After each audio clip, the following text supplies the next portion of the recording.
What's going on, everybody? It's Donnie at PG Hat Company. I'm going to show you a little something different today. I always talk about our leather work and our leather patch hats, but today I've got one of our fabric twill patches on with a merrowed edge. I'm going to show you step by step how we make our full color printed twill fabric patches for our custom headwear. Everybody's got their own method. I'm sure my method is going to be different than your method, and your method is going to be different than their method, but this is how we do it. I'm going to walk you through it. Hopefully you can learn something today. Drop a comment below. Make sure you subscribe for our channel. I'm going to roll over to our jack machine at the end of this video and show you how we stitch our patches on, change the thread color, all sorts of stuff. Here we go. Our back warehouse where the printer's at. We've got our back computer. We've got the Thunder laser. Lots of stuff that's going to help us with our job today. What we're going to do is I've got the file pulled up right here. We're going to run a print job for our Chasing Birds brand. That is our own brand that we launched several years ago. I grew up bird hunting, quail, dove, very competitively with my dad in the 80s and the 90s. So when we launched the brand a few years ago, we went ahead, did the trademark stuff, went through all the legal processes to make sure that our brand is protected and that it's 100% ours. So I'm going to go ahead and warn you, I suck at step-by-step stuff. Probably going to say a lot. I don't do fancy connecting to the computer walkthrough stuff where it shows what I'm working on the screen. A little bit more old school. Got a ton of stuff to do today, and honestly, I probably shouldn't be making these patches today, but I'm going to do it anyway because I felt like doing a tutorial. Hopefully it'll help y'all out. So this is our Chasing Birds file that I've designed. I know it's sideways, but I've got it laid out on our 8.5 by 11 artboard because we're going to be printing on 8.5 by 11. I do everything in Adobe Illustrator. I've lived and breathed Adobe products for almost 30 years. So anyways, I've got these laid out. I always try and fit, obviously, as many as you can on one sheet of paper. That way you don't waste anything. And if you notice up in the corner, we've got these little registration marks that I've put on here. I'll talk about those in just a minute, but I've got one in the top left. I've got one in the bottom right. I always save these as PDF CMYK because our printer is a CMYK, and I'm going to roll over there and talk about our Epson printer. It's just a little Epson dye sublimation printer. It's the SureColor F170. Got a pretty good deal on it. You can see our ink tanks right there. We've got the laptop that's plugged into the Epson. We've got way too much stuff plugged in right there. So this is our little print area. Got the print setup pulled up already. You can see it's got the printer there. I had quite a few issues when we first started testing this and seeing if it was something that we wanted to do with the colors turning out right and all sorts of other kind of just minor problems. But this is our settings right here. We're going to let Photoshop manage the colors.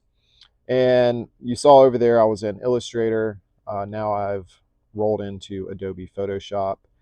And again, we love Adobe products, but we're going to let Photoshop manage our colors. You make sure that you've got your all your files associated with your printer, the drivers, and everything like that. So rigid is if you're going to print onto hard objects such as maybe like a piece of tile that you can press this on, or if you've got a cup press or a mug press, something like that, and you want to wrap it around Stanley or whatever, you would use rigid. But we're going to use textile because we're going to be printing on textiles such as twill fabric. And got everything set up right here relative colorimetric, and we're going to print it. It is not the fastest printer,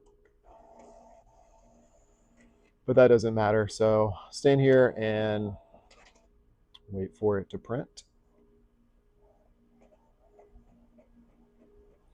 You can slide our little tray out there so the material doesn't fall down, but I missed a step.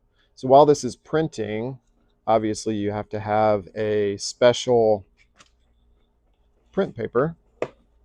So this is what we use to transfer multi-use. It is for textile and rigid applications, which is what I just showed you in our settings.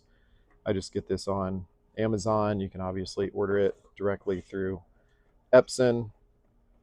Each box has 100 sheets in it, again, 8.5 by 11. They do make this printer in a wider format that you can print 11 by 17 sheets on.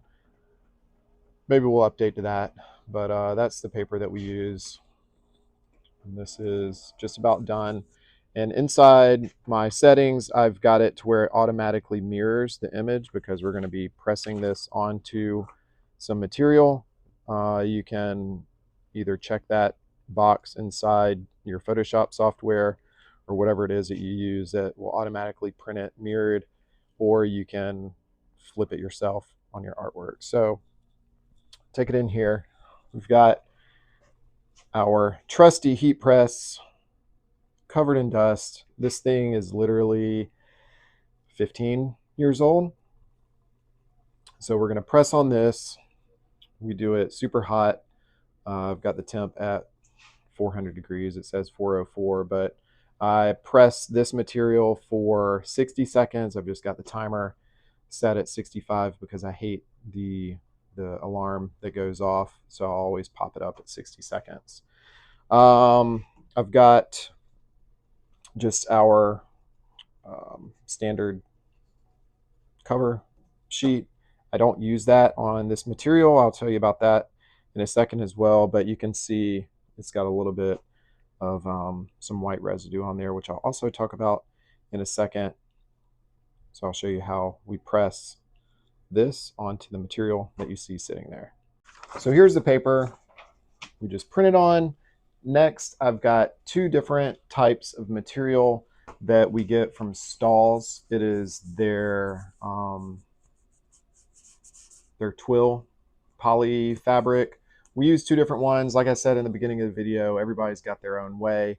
I like our patches to have a little bit of a stiffer feel rather than real soft and kind of flopping around.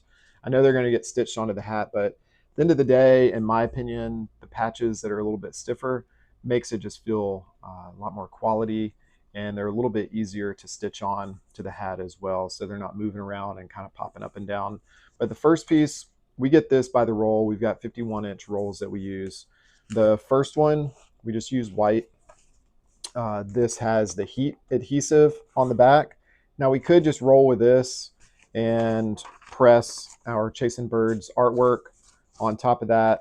But again, you're gonna have a real soft fabric patch. So what we do, we also have their coated twill, which is a lot thicker, and it's got peel and stick adhesive that's already on the back of these, which makes it real nice. This also comes in a 51-inch roll. So what we do,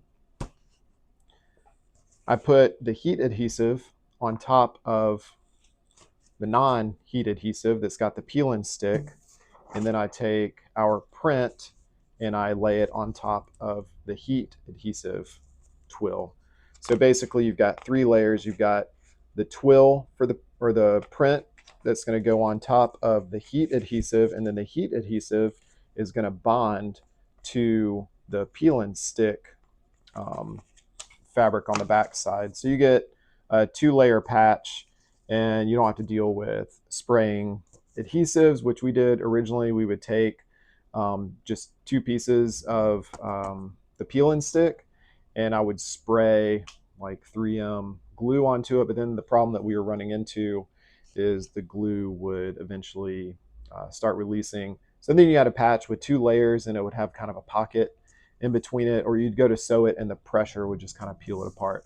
So we discovered that method and it's worked really well. So again, you got your paper, you got your heat backed twill fabric, and then you've got your peel and stick fabric on the back side. So I'm going to talk about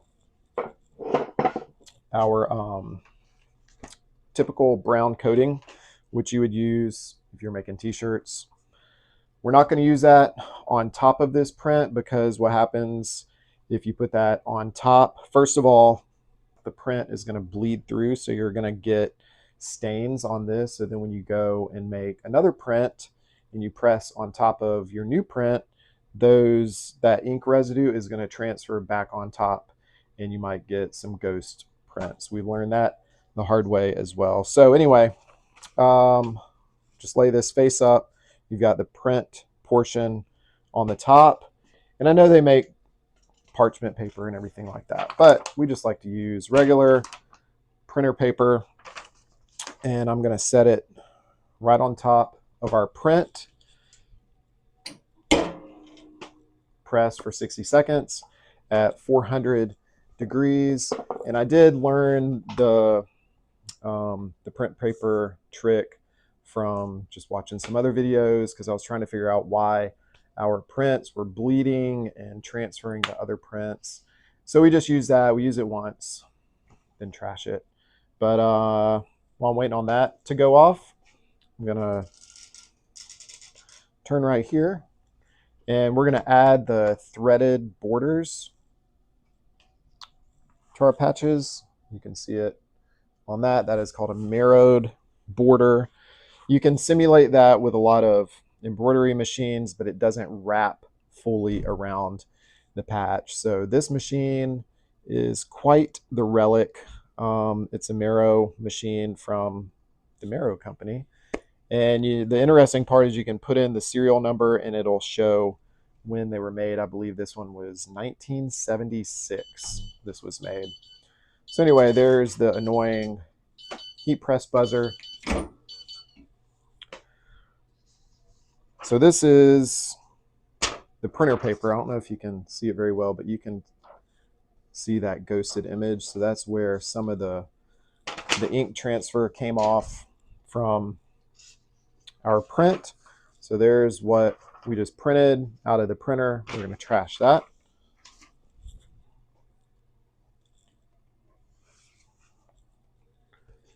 And that is very hot, 400 degrees. But that white residue that I showed you on this a lot of times is the heat adhesive on the back of our twill. It just kind of transfers over to that, but you can generally just rub it with a microfiber. So we've got our print here. We've got all three, well, 2 layers now, but it was 3 layers with a print. So we've got the heat twill on top. And now we've got the peel and stick on the back. And I like to do that, obviously, so when our patch is done, it's our pre-sew method. And I'll show you how that works as well. So we're going to go back to the laser and show you the more tedious part. So now I'm inside LightBurn.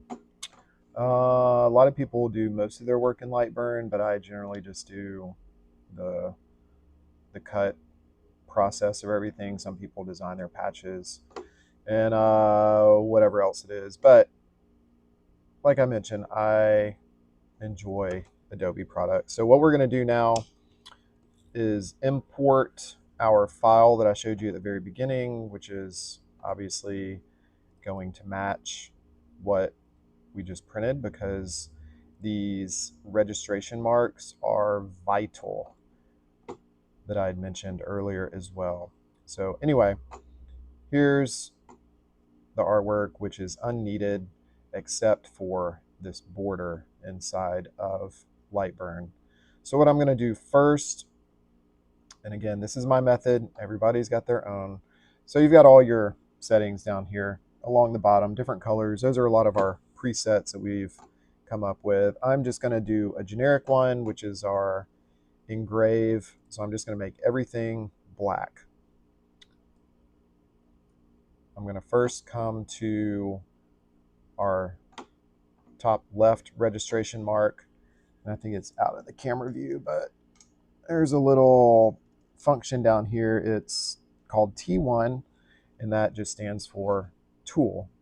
So I'm going to select our registration mark. I'm going to make it orange.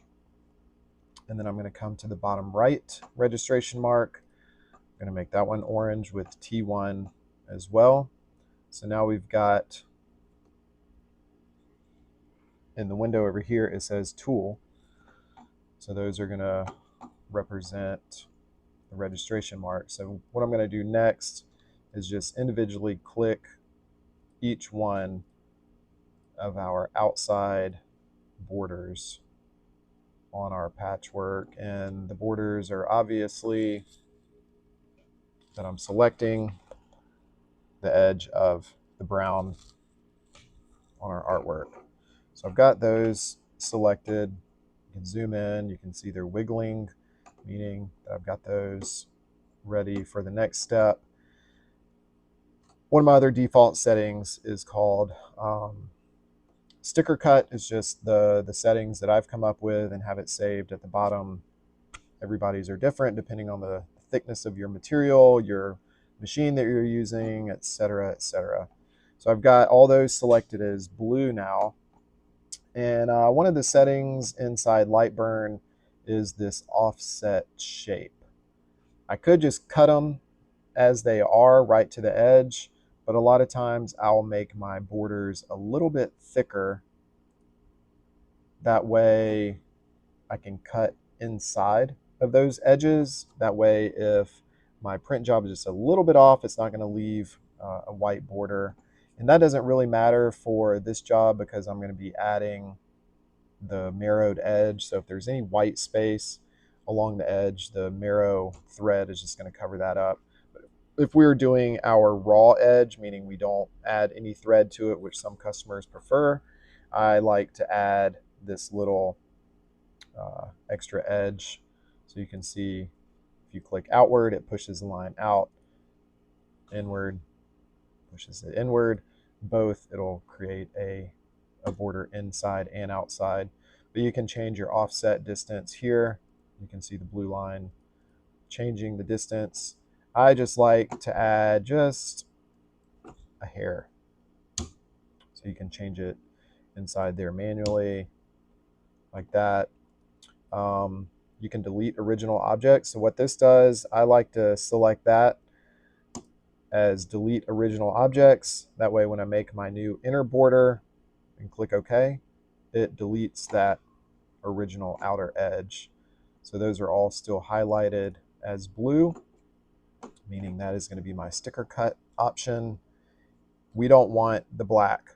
So instead of going through and deleting everything like that, you can just go over here to the output window and we will unselect the black so it doesn't recognize that. And if you go to print preview, you can see it's only going to cut those borders. But if we have output turned on for the artwork and you go to preview, it is filled right now just because we don't have all of our settings in there as if we were engraving this. But you get the idea. Just leave all that turned off. So this is ready for the next step. We're going to put the printer paper inside the Thunder laser and we're going to line up our registration marks. Got our paper. Going to open up the Thunder, and the most important part, you want to make sure that you've got your artwork orientated the right way. So we have a registration at the top left and the bottom right. But if we flip it this way, obviously we also have top left and bottom right. So you want to make sure that it's oriented exactly as your file is set up, or this is not going to cut correctly. So this is set up this way. I had to double check. So the bird was to the up and left. Obviously that way now is wrong, but this is the way that we're going to lay this inside the thunder right here. And this is where the tedious part, I hate this part, but there wasn't a whole lot of great tutorials on this. So hopefully this helps some of you guys out, and I'll show you my tricks as well. So what we're going to do is line, you can see the red laser right there. So what I would originally do is manually set the point of the light on the laser. You want to set it on the crosshairs that I created right there. You want to get it as close to the center points as possible. So what I like to do is line it up by hand right there. And then I get my magnets that I use for our leather and lay this down, because what's going to happen if you've got kind of some space in between the top of your material and the bed of the laser, it's going to throw off your accuracy when you're cutting it. So lay it down. I've got my big magnets, then I've got these little ones, and I like to just put them in the middle of each patch just to make sure everything is laid down. But what I also like to do over here in the other corner is make sure that the other registration mark is as flat as it can be, because we're going to get some measurements in just a second, and you want to make sure that those are really dialed in to get the closest cut to the edge of your patch as you can. But this one at the top that I manually did is spot on.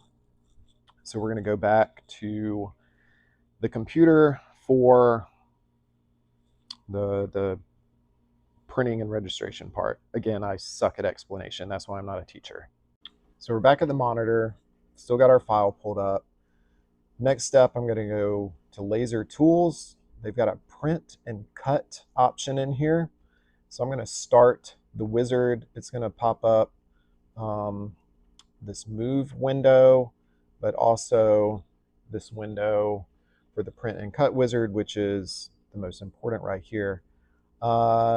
So what I'm going to do is zoom in on this top left registration mark as close as I can.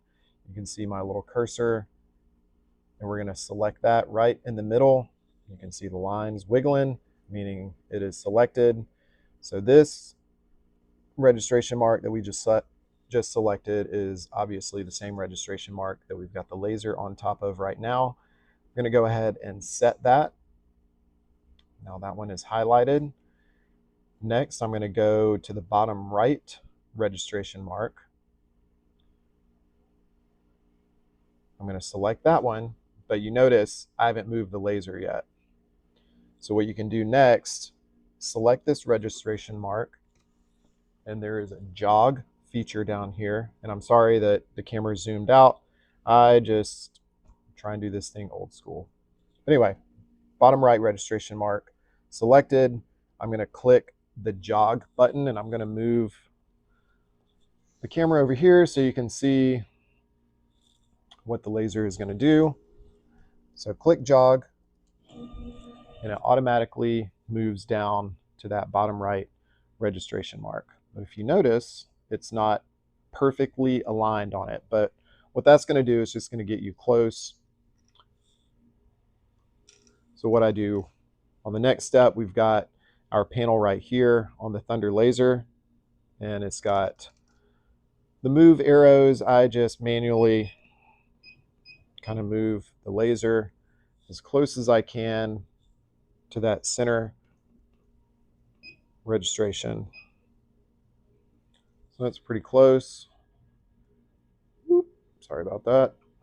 So that is pretty close right there, but not close enough. In real time, I'm a lot faster with this, but since I'm showing you guys how to do it, it's quite a bit slower. So back to the computer, you see these little arrows here. It looks just like what we saw on the screen of the Thunder laser. So that is your manual movement. So you can click over here, and if you click this, that's going to move the head, and you can change the distance that it moves. So I've got ours really small. So it's 0.0020 inches. So every time I move this, it moves just a hair. That way we can dial it in. So it's a lot of back and forth for this. If you know a quicker or easier way, go ahead and let me know. I'm going to zoom in right there. That way I can go back to the computer and move this and get it as close to the center as I can. Maybe 3 clicks to the right, 2 clicks up. I'm going to come back and check. Needs a little more movement.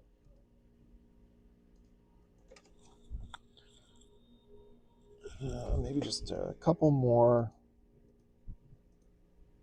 I usually do 2 at a time with the increments that I've got set up. That way you can get it really dialed in. And maybe back it up. 1 and 1. So visually by my eye, that looks pretty centered. I did learn if you zoom in really far with your cell phone, you can get a better look at it. So sometimes if I'm getting ready to run a job, I'll zoom really close into this and you can really see where it's at. So we'll come back to the computer.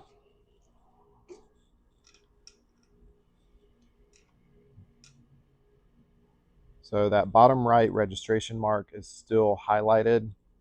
So what we do next is we're going to go ahead and set that.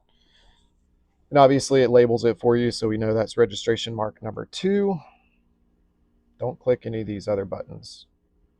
You hit jog, it's going to jack it up. If you hit reset, it's going to reset everything you just did. So you click set. Got 2 new options here, no scaling or scaled. This is going to be if your artwork was scaled down or not scaled at all inside of LightBurn after you printed it. I always just click scaled.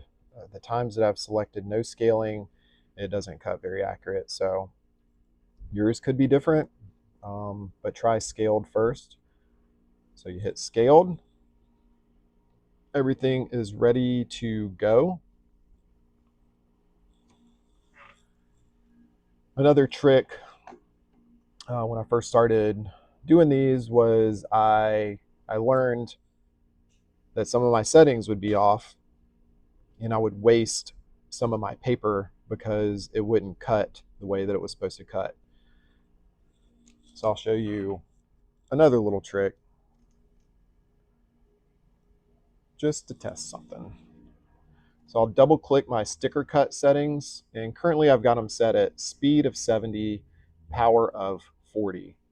So what I'll do in this case, just to show you what I'm talking about, I'm going to change the speed to 100, and I'm going to change the power to 0. So essentially I'm going to run this job and it's going to show the track of the laser head going around everything, but it's not going to actually cut it because the power is at 0. That makes sense. I'm going to go ahead, close this, move this so I can hopefully see a little better. Hopefully I'm not making anybody dizzy. Lower it down. The placement that I put the paper is kind of hard to see, but anyway. So the laser head still on registration mark 2. I'm going to click start. And you can't see it right now, but it's got a little window that pops up. It says the following layers have power set to 0, which could cause the laser tube not to fire. Do you wish to continue? Yep. So we're going to click yes. You can't see it, but I'm clicking yes. And you can see if the power was set to cut, it would be cutting pretty good right now. What had happened in the past is I would not have my registration marks dialed in, or I would have just messed something up and it would not cut around the edge like it's supposed to. So sometimes I'll do that little test run like that. And you'll notice when it's done with a job, it goes to this random spot right there. So it's not on a registration mark anymore. That's actually fine. So what I'm going to do now that we know that's going to cut correctly, I'm going to go back to the computer. I'm going to revert to my original cut settings of 70 and 40. So this will actually cut through the material this time. I'm going to go ahead and click start. Like I said, the laser head moves to a random spot. Sometimes it'll be where you saw it up there. Sometimes it'll be way off in the distance.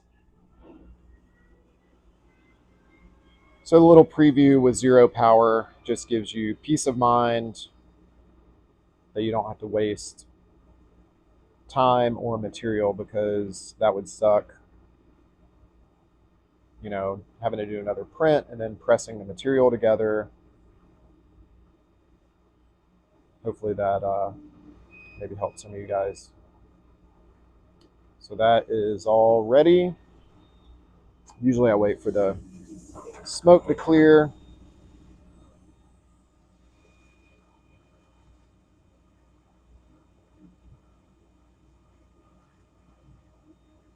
If you want to wear protective masks, goggles, feel free. It does recommend that. I'm not a safety expert or a scientist. So anyway, here we go.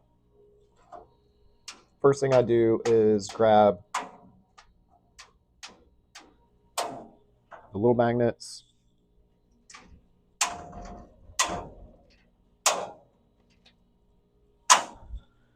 Got those guys off. I've got perfectly cut patches.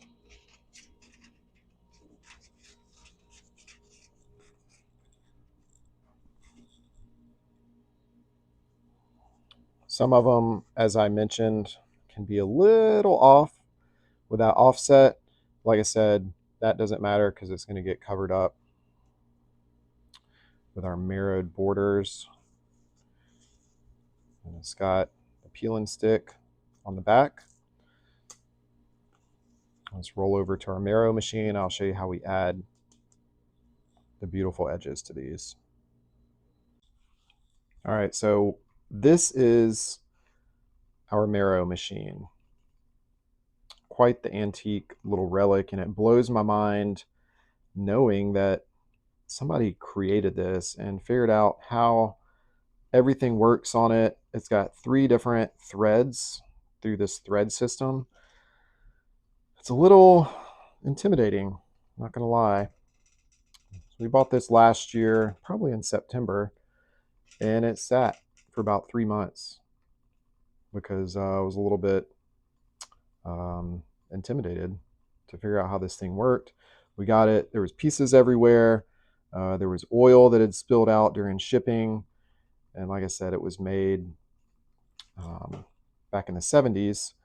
So for some, I mean, this thing is in better condition than most 70s cars that you see on the road. But anyway, so we've got 3 different threads that run through this thing. We're going to have a thread that's going to go around the border for the nice clean edge. Then you have another thread that's going to go in between the border and the top of the patch. And then you've got a thread that's going to seal the back. I'm sure there's some correct terminology for that, but I am not a seamstress, so I don't know that terminology. Again, that's why I'm not a teacher. So today I've got the floss thread here, which is essentially like 3 or 4 threads twisted into one to give it a nice soft kind of spongy feel. So that's going to be the thread that makes it look the prettiest. We've got our brown thread right here, which is a little more of like a cotton thread. It's super lightweight. This is going to be the thread on the bottom side. And then we've got a black right here, which is a little bit thicker than the brown for the bottom, but not soft like the thread for the mirrored edge. But the black, usually I would swap it to brown, but I'm going to leave the black in today. That way I can zoom in on the finished patch and really show you kind of where that ended up laying. And bend you back down. And hopefully you can see that. So I've got a little tail here. This is basically all the threads twisted into one. Got a little piece of fuzz or something right there. Get that out. So when I first started doing this, I treated it like sewing. I would stick the patch in and just go to town with the needle sticking up like that. But what was happening is I was breaking needles, or it was getting just kind of jammed up. And I learned if you drop the needle and go ahead and puncture the patch, it makes your life a lot easier. So this thing is foot driven. So down below is just a standard pedal like you would see on a sewing machine. Obviously you press it and it goes. So here we go.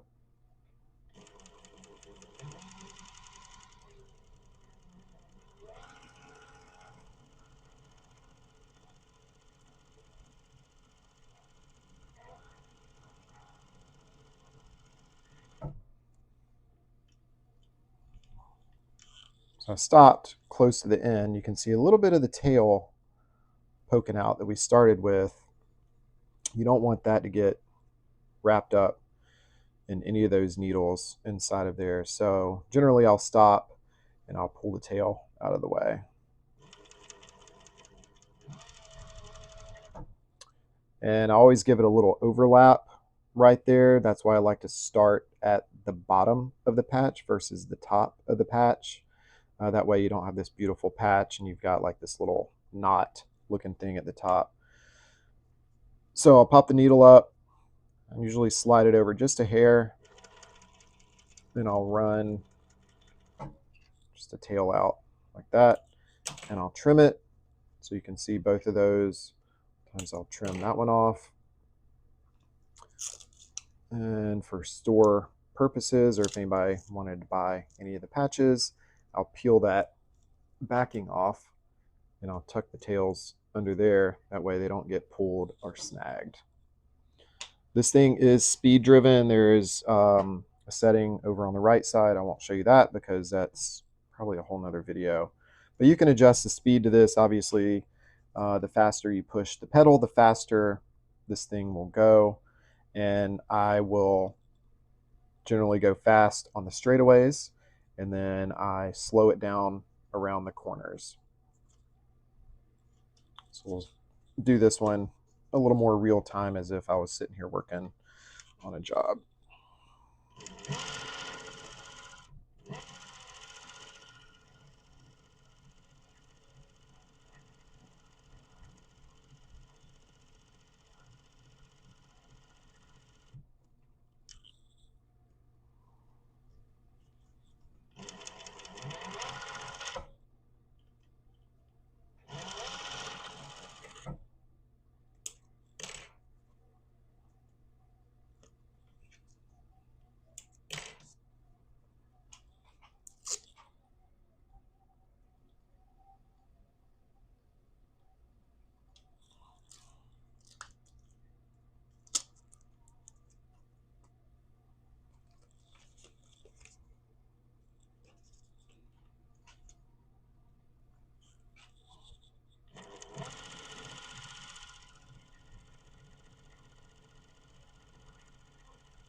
So it looks pretty easy.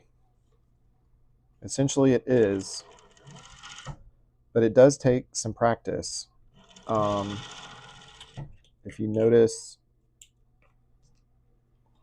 my finger placement. I'm not forcing this against the edge, and I'm not forcing it to move in a circle. I'm basically just holding my finger right there and letting it move itself around. If you hold it in place, your needles or your thread is going to bunch up. So I just hold and just kind of help guide it along the way, just like a baby. And tuck the tail. Obviously, you want to do this when the needle is down, because if it's up, then you're going to move your patch.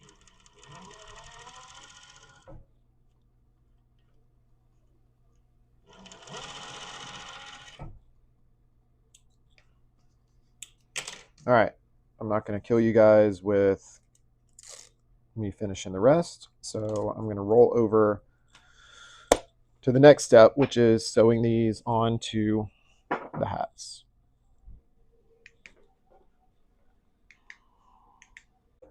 In the past, before we discovered the peel and stick method, we would use our leather adhesive and we would paint the glue on and then stick it on. But then we learned that that glue, depending on the material that we used, it was like soaking through, and it would end up putting some kind of yellowish stains onto the hats, or not the hats, but the patches over time.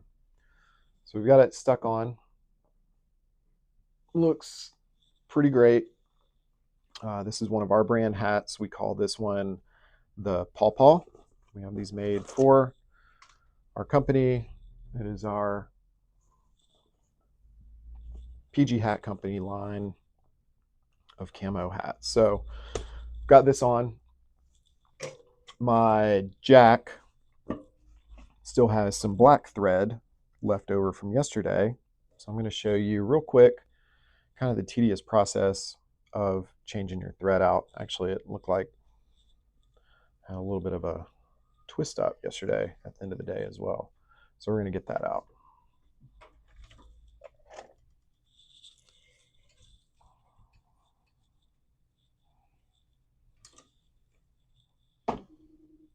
On our fabric patches, I like to use a little bit of a thinner thread because you've got this nice, beautiful finished patch, and I just don't like the way real thick stitching looks on those.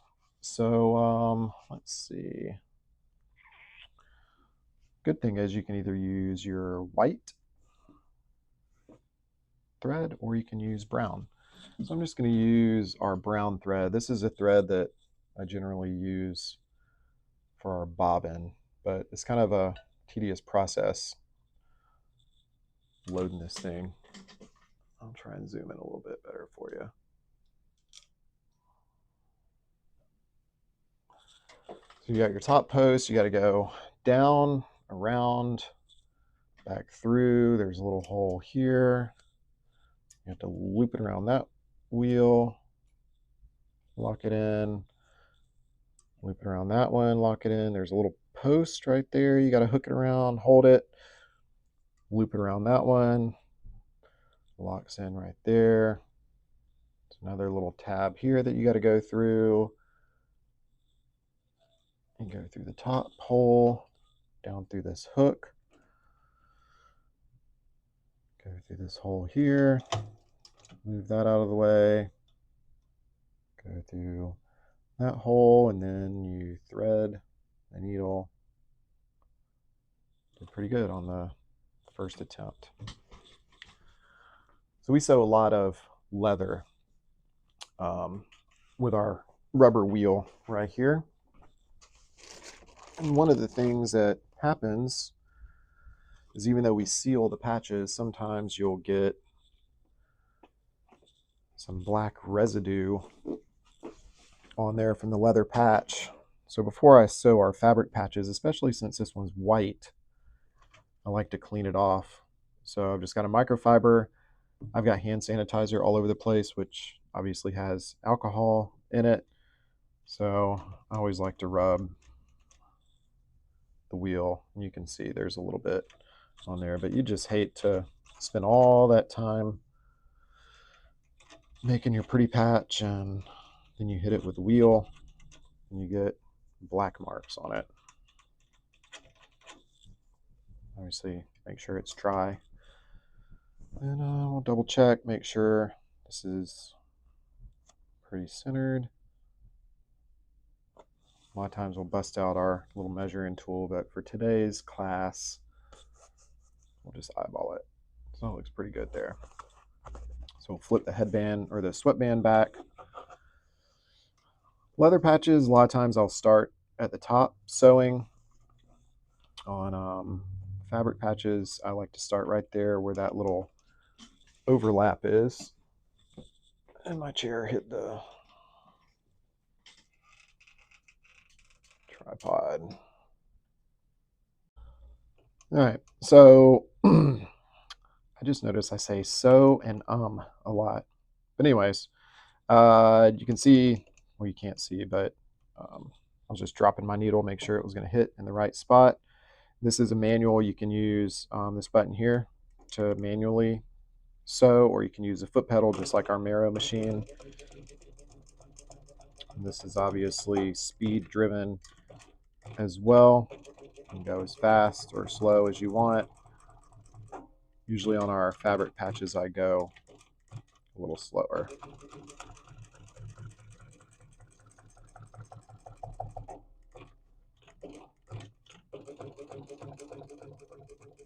I'm using the manual button right now. And then on the straightaways, a lot of times I'll use the foot pedal. And then if you push it back, it'll cut the thread for you. And that's it. That's our finished dye sublimation printed twill patch. It's got our merrowed edging on it. It's got our stitching on it. And I mentioned earlier that black thread on our Merrow machine, but I kind of covered it up. Let me grab another patch. Okay. So it's hard to see black against brown, but you can barely kind of make out. You can see that black thread going right at the edge of the brown thread that I mentioned earlier, just so you can see what that thread does. But that's where it wraps around the back, and that is what an embroidery machine cannot do. And if you saw earlier as well, we merrowed over the edge of the peel and stick backing, but once that needle goes across it, it actually cuts it, so you have a nice perfect, like, perforated little edge right there. So that's the patch before we sew it on, and there it is finished. A little time consuming. We had a customer one time say, well, your fabric patches should be cheaper than your leather patches because it's less work. Huh. Absolutely not. Hope you enjoyed this video today. Maybe it helped somebody out that's been struggling trying to figure out how to make these patches. Maybe it has inspired somebody to say, hey, I need to get out of my comfort zone and maybe I need to give that a shot. But it's very, if you've got, a heat press, you don't have to have a massive laser like our Thunder laser back there.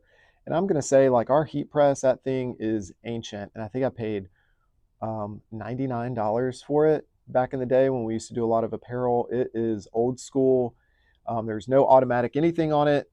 You do not have to have $1,000 heat press to achieve professional results, in my opinion. So I see them all the time. But anyway, that's a whole different story. But you can do this for pretty much on a budget-ish. You can get a pretty inexpensive dye sublimation printer. They make all sorts of small, inexpensive lasers these days.